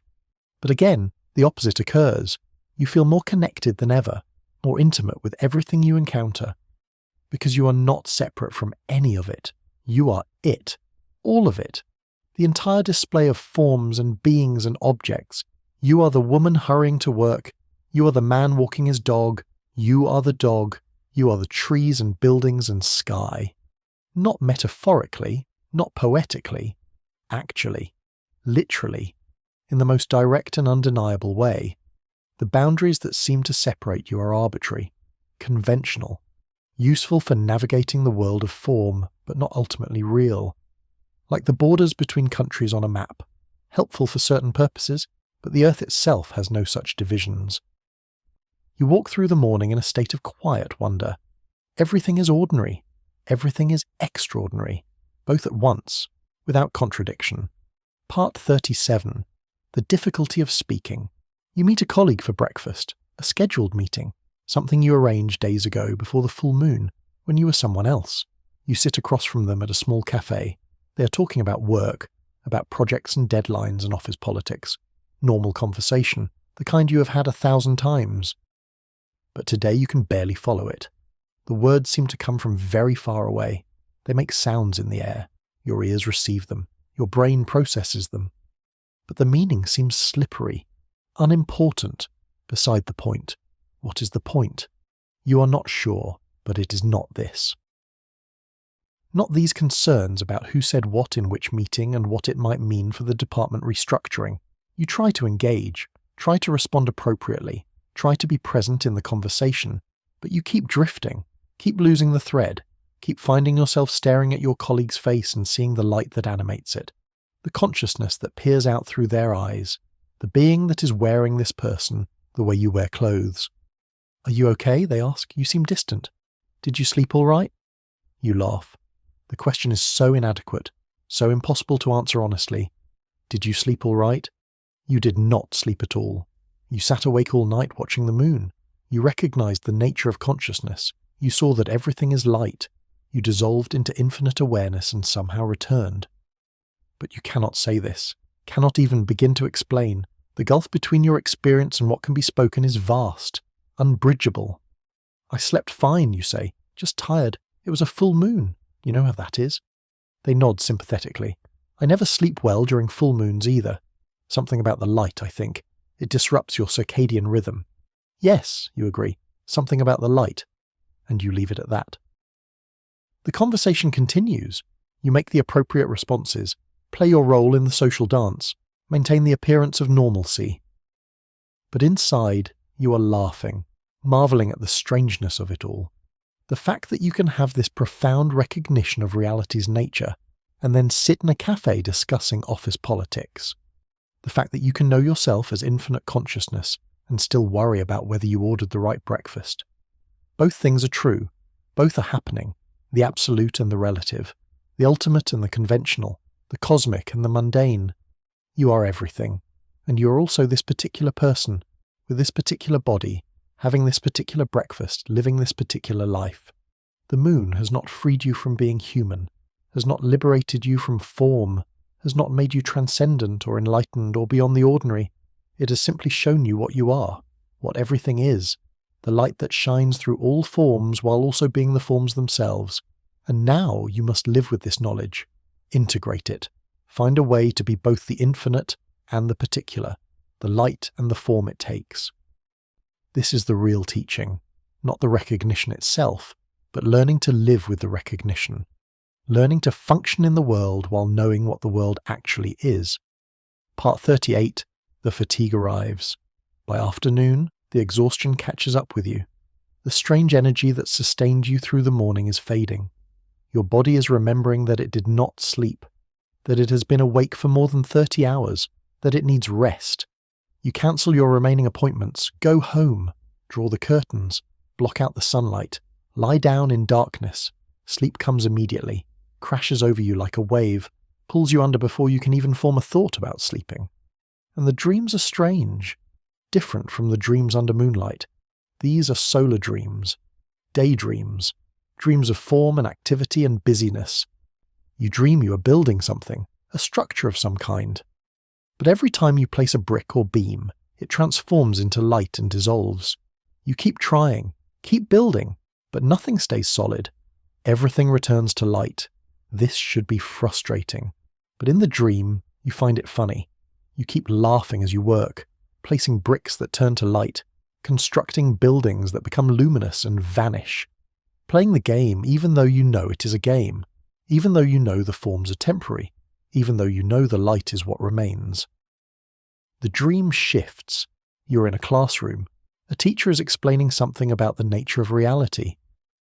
But the words are scrambled, backwards, in a language you almost recognize but cannot quite understand. You realize you are the teacher. You're explaining to yourself what you learned last night, but the knowledge cannot be put into words, cannot be organized into lessons, cannot be transmitted through language, so the teacher speaks in nonsense, in poetry, in silence, and somehow this communicates perfectly. You understand everything, not with your mind, but with something deeper, something that knows without needing words. The dream shifts again, and again, a kaleidoscope of images and scenarios, all variations on the same theme, form and emptiness, light and manifestation, the infinite expressing itself as the finite. You sleep for hours, deep dreamless sleep punctuated by these strange symbolic narratives, your body recovering, your mind processing, your consciousness integrating what it experienced during the night. Part 39, the third evening. You wake in the early evening. The room is dark. The curtains are still drawn. You lie there for a while, remembering where you are, who you are, what happened. It feels distant now. The recognition from last night, the luminous awareness, the dissolution of boundaries, like a dream you are trying to remember but that keeps slipping away. You sit up slowly. Your body aches. Your head feels heavy. You are deeply, profoundly tired in a way that sleep has not entirely fixed. This is the cost, you realize. The price of staying awake all night, of holding consciousness at that intensity, of seeing what you're not supposed to see. You open the curtains, the sun has set, the sky is dark, and there, rising in the east, is the moon, still full, or nearly full. Close enough to full that the difference is imperceptible. Your first impulse is to close the curtains again, to shut out the moonlight, to protect yourself from another night of strange wakefulness, of overwhelming recognition, of consciousness pushed beyond its usual limits. But you do not close them. You stand at the window looking up at the moon, and you understand something new. You cannot run from this, cannot hide from what you have seen, cannot return to the innocence of not knowing. The moon has changed you, the recognition has occurred, the door has been opened, and it cannot be closed again. You can ignore it, can distract yourself, can busy yourself with ordinary concerns and pretend nothing has happened. Many people do this, perhaps most people. They have these moments of recognition, and then carefully, systematically, forget them. Return to the comfortable illusion of separation, the familiar dream of being a separate self in a world of separate objects.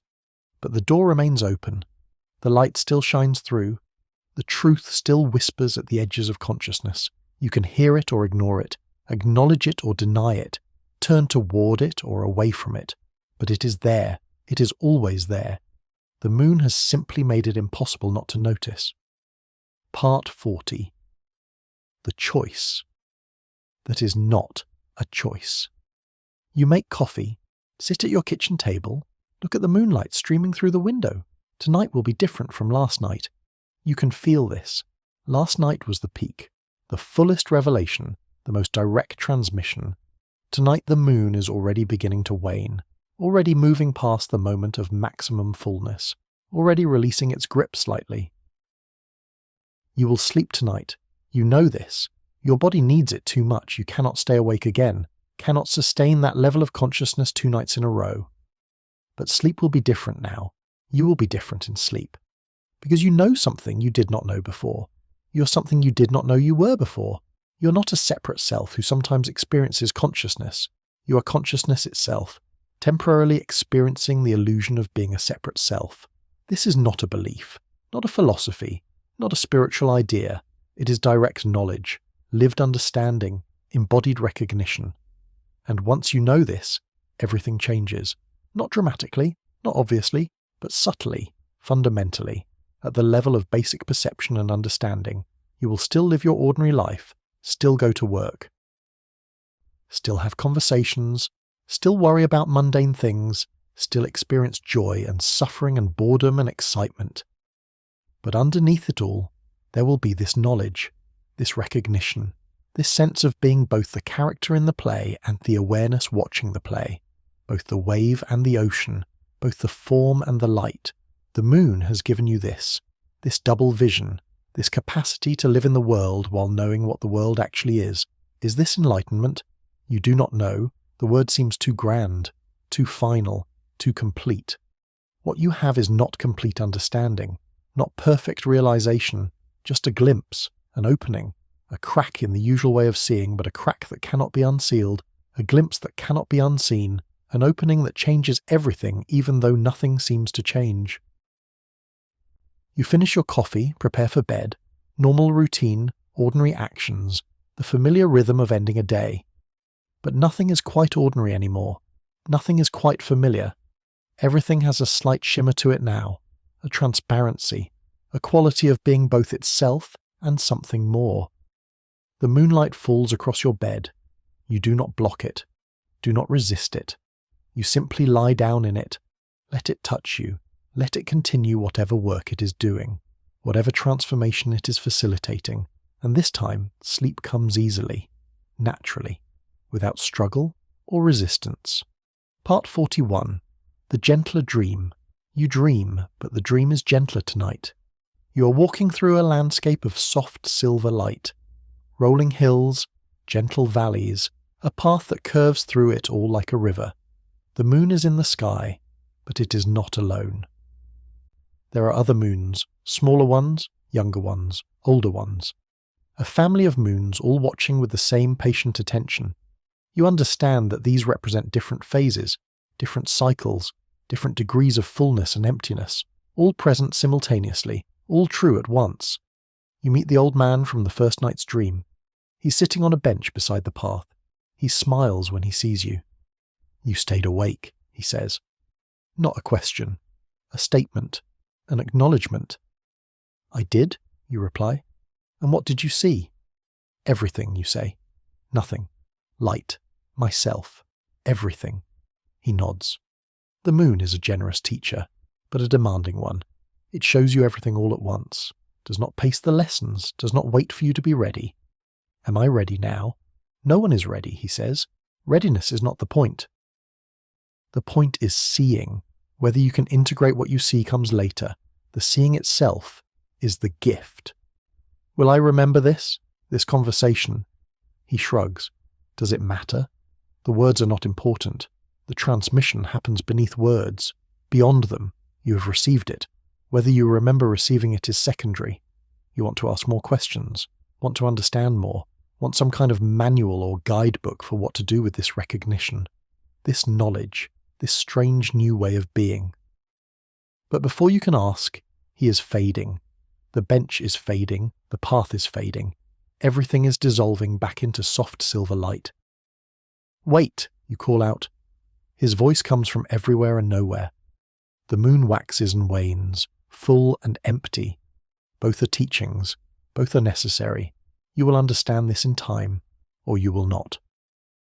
Either way, the moon continues, the light continues, you continue, and then silence, stillness, the dream becoming formless, becoming just presence, just awareness, just the soft silver light that is consciousness itself. You float in this formless space for the rest of the night. No more content, no more images, no more teachers or lessons or conversations, just being, just awareness, just light, and it is enough. It is more than enough. It is everything. Part 42. The fourth morning. You wake slowly, gently, naturally, as if rising from the bottom of a deep, clear pool. The moonlight is gone. Morning sun fills the room. The world is solid again, distinct again, formed again. But you carry something from the night, some residue, some quality, some subtle alteration in how consciousness holds the world. You feel rested. Truly rested, as if you have slept for days instead of one night. The exhaustion from yesterday is gone. The heaviness lifted. You feel light, clear, present. The morning routine is easier today, smoother. You move through it without effort, without the usual resistance, without wanting to be somewhere else or doing something else. You are simply here, doing this, being this, without judgment or commentary or the constant internal narration that usually accompanies every action. This is new, this quiet, this silence in the mind. It is not that thoughts have stopped. They still arise, still move through consciousness, but they do not stick, do not become problems, do not generate more thoughts about the thoughts. They are just thoughts, just phenomena passing through awareness, no more significant than clouds passing through the sky. You notice this without thinking about it, or perhaps you notice it by thinking about it, but the thinking is also just a phenomenon, just another cloud passing through. The distinction between thinking and not thinking is less clear, less important. Both are just consciousness doing what consciousness does, manifesting as mental activity or manifesting as quiet awareness, both equally valid, both equally real. You make breakfast. The simple act of cracking eggs, heating a pan, watching the eggs cook becomes fascinating, not in a heady philosophical way, but in a direct, immediate way. The egg is amazing, the heat is amazing, the transformation from liquid to solid is amazing. Everything is amazing when you actually look at it, actually attend to it, actually see it for what it is instead of seeing through it towards something else. This is another gift from the moon, this capacity for direct attention, for being fully present to what is happening without constantly referencing it, to what was or what will be or what should be. Just this, just now, just here. Simple, obvious, but also profound, revolutionary, life-changing. Part 43, the conversation you have today, you do tell someone, not about the specifics, not about staying awake all night or seeing consciousness as light or dissolving into infinite awareness. Those details are not shareable, not communicable, not translatable into ordinary language, but you tell your friend that something happened, something during the full moon, something that changed how you see things, how you experience being alive. You are sitting in the same cafe as before, with the same friend, but this time you do not hide. Do not deflect, do not pretend everything is normal. I had the strangest few days, you say, during the full moon. I cannot really explain it, but something shifted. Some recognition occurred about what consciousness is, what reality is, what I am. Your friend looks interested, curious, not dismissive, not skeptical, open. That happens sometimes, they say. The moon does strange things. My grandmother used to say that full moons are when the veil is thinnest, when you can see through the everyday world to what is underneath. Yes, you say, exactly that. The veil got thin, and I saw through. And what did you see? You pause. Consider how to answer. What can be said that will not sound absurd or grandiose or like you are claiming some special spiritual status? Light, you finally say. Everything made of light. Everything made of consciousness. The boundaries between things less solid than they appear, less real, less absolute. Your friend nods slowly. And how do you feel about that? About seeing that? I do not know yet, you admit. It is still integrating, still unfolding. I am both the same person I was before and completely different, both changed and unchanged. That makes sense, your friend says. Big recognitions are like that. They do not fit neatly into before and after. They blur everything, make it all more ambiguous. You're surprised by their understanding, their acceptance. You expected skepticism, doubt, concern. But they are meeting you where you are, acknowledging your experience without needing to explain it away or reduce it to something smaller. Has this happened to you, you ask? Have you seen through the veil? Once, they say quietly. Years ago, Also during a full moon as it happens. I was alone in the desert, camping. The moon was enormous. I could not sleep. So I sat outside and watched it, and at some point something opened. Some understanding happened that had no words. I saw that separation was illusion, that consciousness was fundamental, that I was not limited to this body, this mind, this life. And then what, you ask? What happened after? They smile. Life, just life. I came home, went back to work, continued my ordinary existence, but different, lighter somehow, less convinced by the appearance of things, more able to hold it all loosely. Did you tell anyone? A few people, the ones I trusted to understand, or at least not to think I had lost my mind. Most people do not want to hear about this sort of thing. It threatens their version of reality, makes them uncomfortable. You nod, understanding. But you told me. You told me first, they point out. You opened the door. I'm just walking through it. You sit in comfortable silence for a while, drinking coffee, watching people pass by the window, two people who have seen through the veil, sitting in an ordinary cafe on an ordinary morning, sharing something that cannot be shared but that they are sharing anyway. Part 44. The moon wanes. The days pass, the moon wanes. Each night it is slightly smaller, slightly less bright, slightly less intense in its influence. Your sleep returns to normal, or what used to be normal. You dream ordinary dreams, wake at ordinary times, function in ordinary ways. But something has shifted permanently. Some subtle rewiring has occurred. You cannot put your finger on exactly what is different, but you know you are not the same person who looked up at the full moon that first night. You find yourself more patient with people, more compassionate. When someone is rude or difficult, you see the suffering underneath their behavior, the fear, the confusion, the forgetting of what they truly are. You see that they are consciousness like you, but consciousness that has forgotten itself more completely, that believes more thoroughly in the illusion of separation, that suffers more from the apparent isolation of being an individual self, and you cannot be angry at them, cannot hold grudges, cannot maintain resentment, because you know they are you, literally, not metaphorically. They are the same consciousness wearing a different costume, playing a different role, forgetting in a different way. This makes life easier in some ways, harder in others.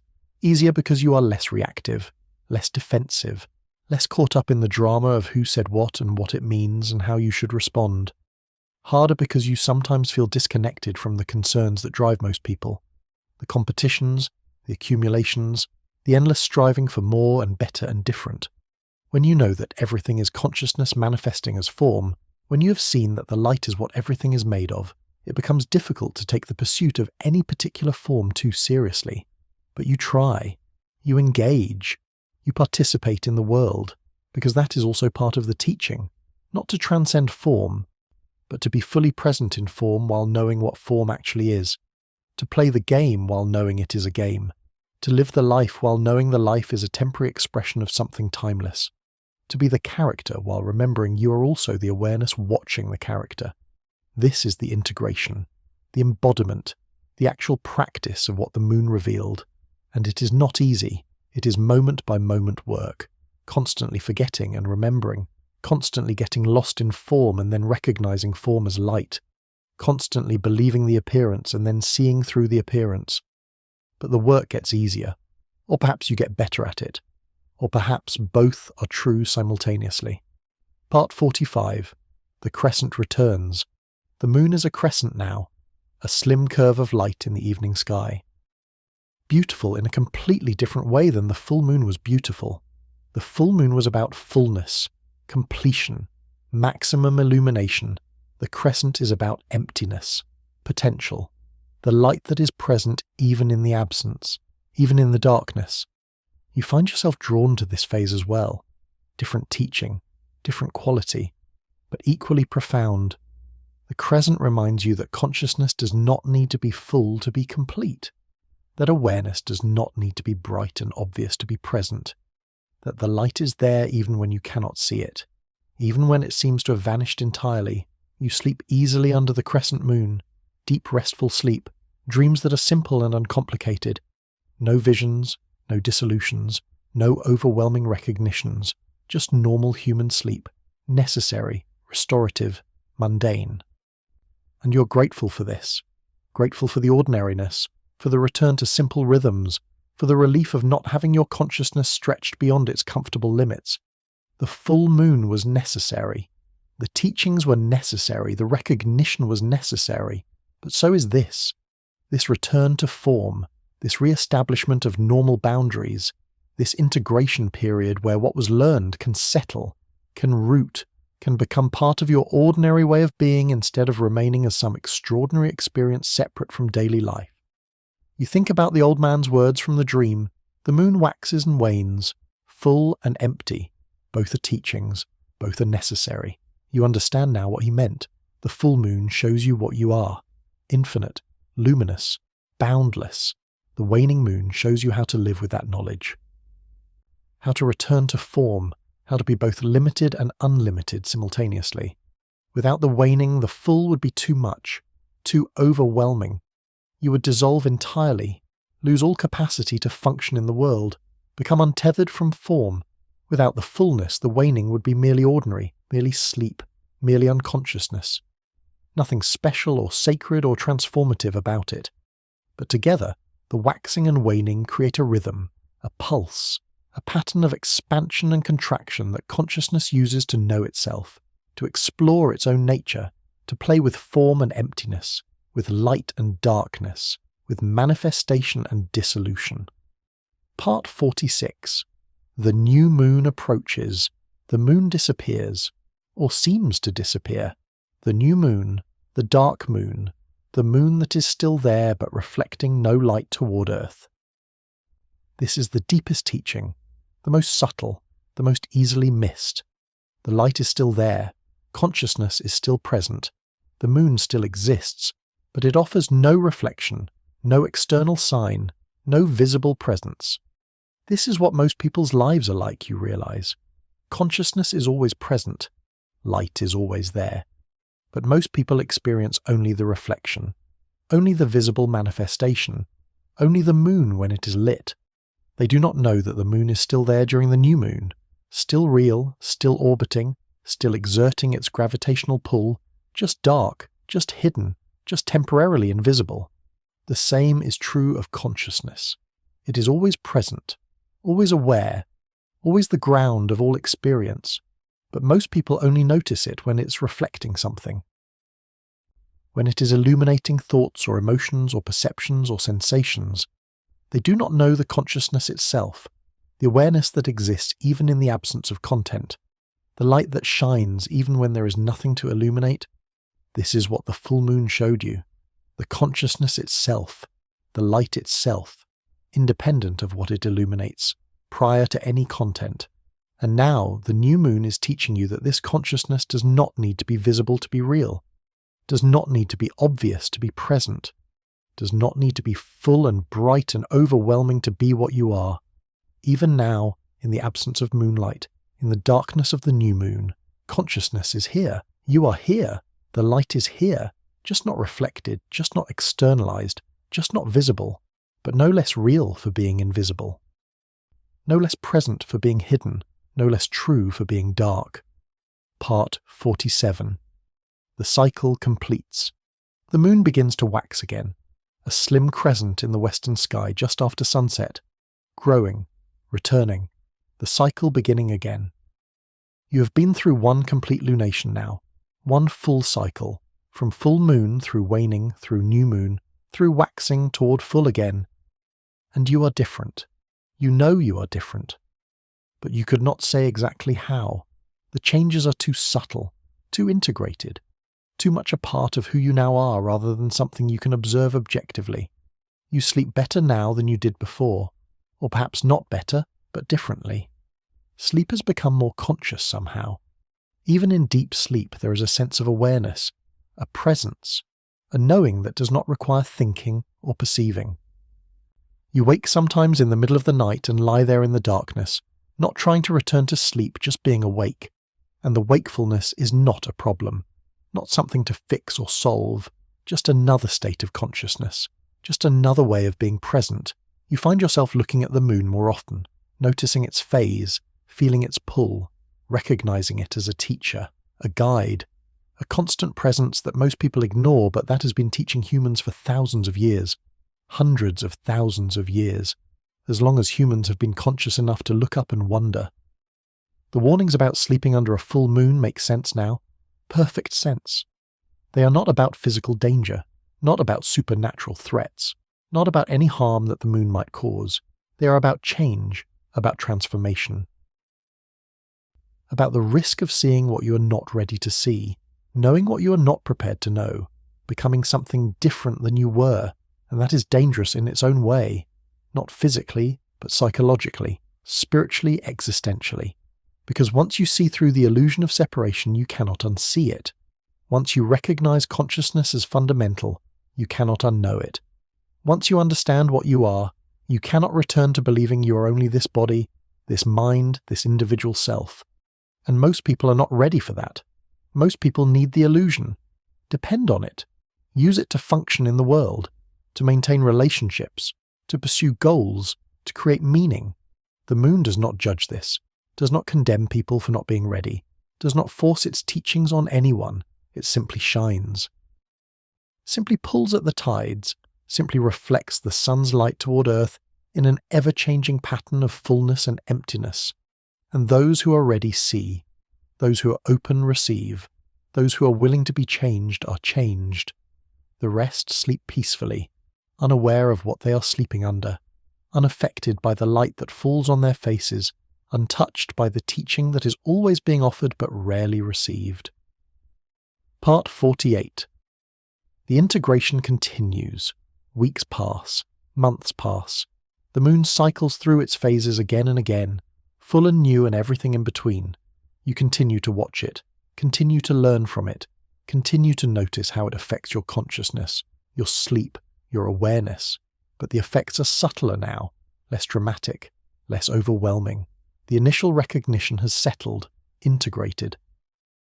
Become part of your normal way of experiencing the world rather than something extraordinary and separate.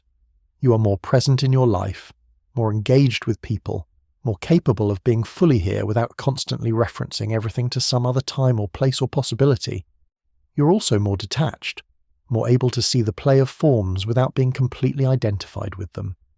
More aware of the consciousness that holds all experience without being lost in any particular experience, both at once, present and detached, engaged and free, involved and aware. This is the gift, this capacity to be both, to inhabit the paradox without needing to resolve it, to hold opposites without choosing between them. The full moon taught you this, or revealed this, or made this possible. You are not sure which. Perhaps all three are true. Your life looks mostly the same from the outside, same work, same relationships, same daily routines. But everything feels different from the inside. Lighter, freer, less burdened by the weight of taking it all too seriously. You laugh more.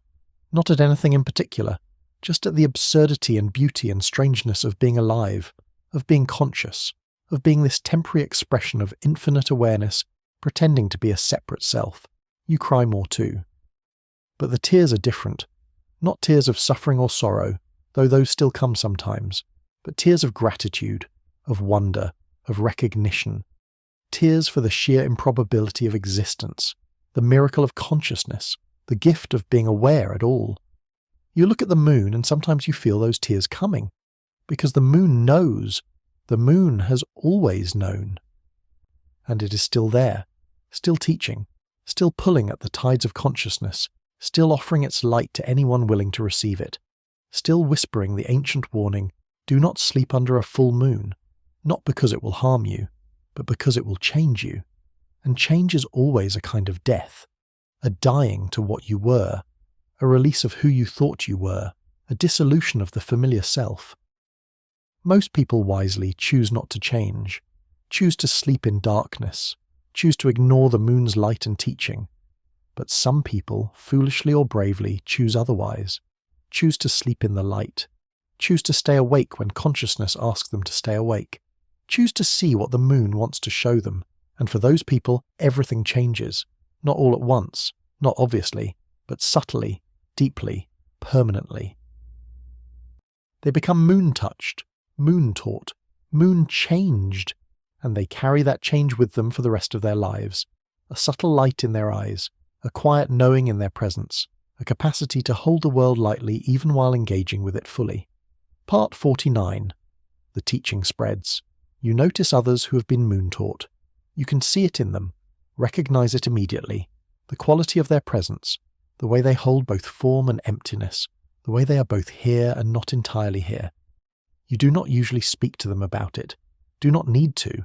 The recognition is enough, the silent acknowledgement that passes between people who have seen through the veil, who know what they are, who remember, however imperfectly, what the moon showed them. Sometimes you do speak. Brief exchanges. Hints and suggestions rather than explicit teachings, because the teaching cannot really be transmitted through words, cannot be explained, can only be pointed toward. You might say, "The moon was very bright last night," and they might reply, "Yes, I could not sleep." And you both smile and know, and that is enough. The teaching spreads this way, not through proselytizing or convincing or converting, but through silent recognition, through the resonance between people who have received the same teaching from the same source.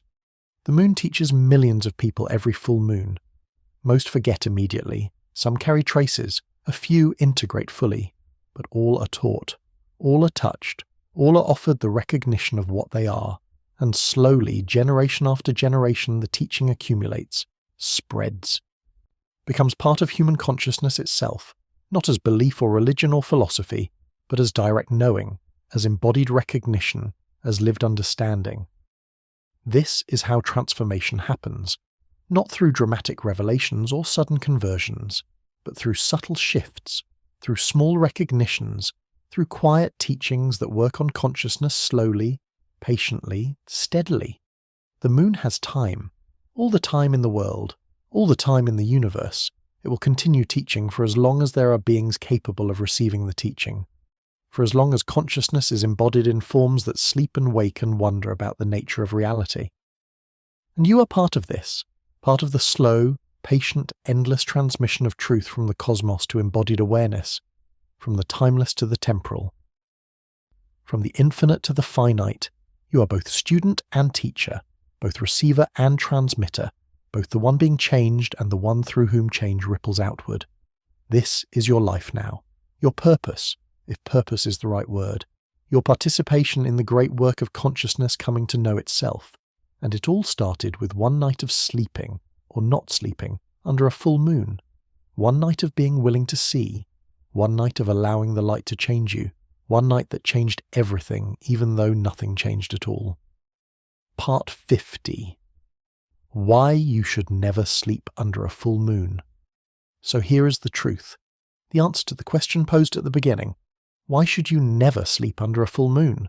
Not because monsters will get you, not because bad luck will follow, not because you will be cursed or haunted or harmed in any physical way, but because the moon will show you what you are.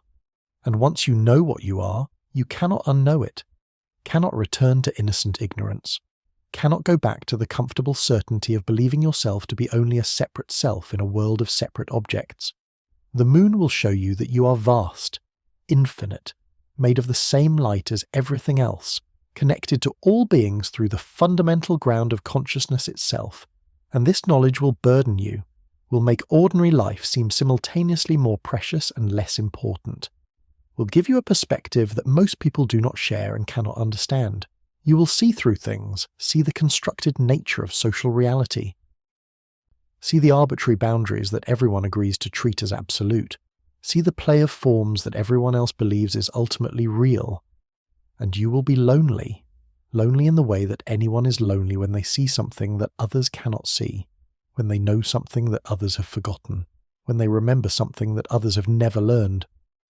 But you will also be free, free in a way that is difficult to describe to someone who has never experienced it, free from the constant tyranny of believing your thoughts, free from complete identification with emotions, free from the prison of thinking you are only this body, this mind, this story.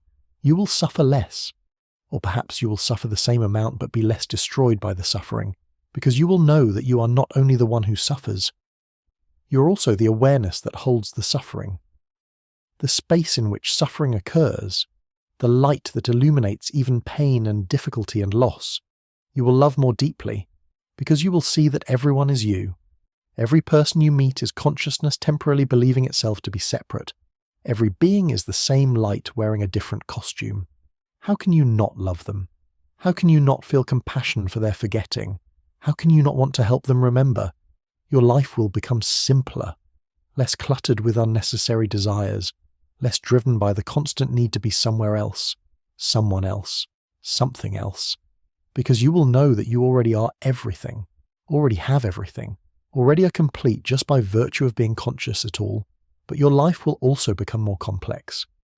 Because you will hold paradoxes that others find unbearable. You will be both individual and universal, both limited and unlimited, both the character in the story and the awareness reading the story. And navigating this double vision, this bifocal consciousness, requires constant attention, constant recalibration, constant integration. This is why you should never sleep under a full moon. Not because the experience is dangerous, but because the knowledge is dangerous.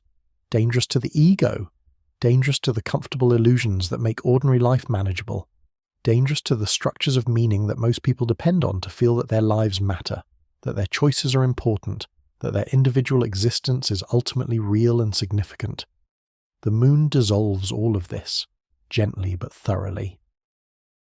It shows you that the ego is a fiction, a useful fiction, but a fiction nonetheless, that the illusions are transparent, that the structures of meaning are constructed, that your individual existence is both completely real and completely empty simultaneously, and once you see this, you cannot unsee it. Once you know this, you cannot unknow it. Once you have been moon-taught, you are moon-taught forever. So the warnings are accurate. The old wisdom is true. You should never sleep under a full moon, unless you are ready, unless you are willing, unless you want to know what you are more than you want to remain comfortable in who you think you are. Then, by all means, sleep under the full moon. Open your curtains, let the light fall on your face, allow the pull of lunar gravity to create tides in your consciousness. Stay awake if consciousness asks you to stay awake. Dream if dreaming is what happens. Allow the teaching to unfold however it unfolds, and accept the consequences, the beautiful, terrible, inevitable consequences of seeing truth, of knowing reality, of recognizing what you are. Accept the loneliness and the freedom. Accept the burden and the gift. Accept the dissolution of your familiar self and the recognition of your infinite nature. Accept all of it. Because this is what it means to be truly alive, to be truly conscious, to be truly awake in a world where most people are sleeping, even when their eyes are open. This is what the moon teaches. This is what the full moon reveals. This is why you should never sleep under its light, unless you are ready to wake up, not just from the night's sleep, but from the longer sleep. The deeper sleep, the sleep of believing you are only what you appear to be, the sleep of forgetting what you actually are. The moon is calling. It is always calling. Every full moon, every cycle, every month, calling you to remember, calling you to recognize, calling you to wake up to what has always been true but that you have carefully, systematically, necessarily forgotten in order to be human at all.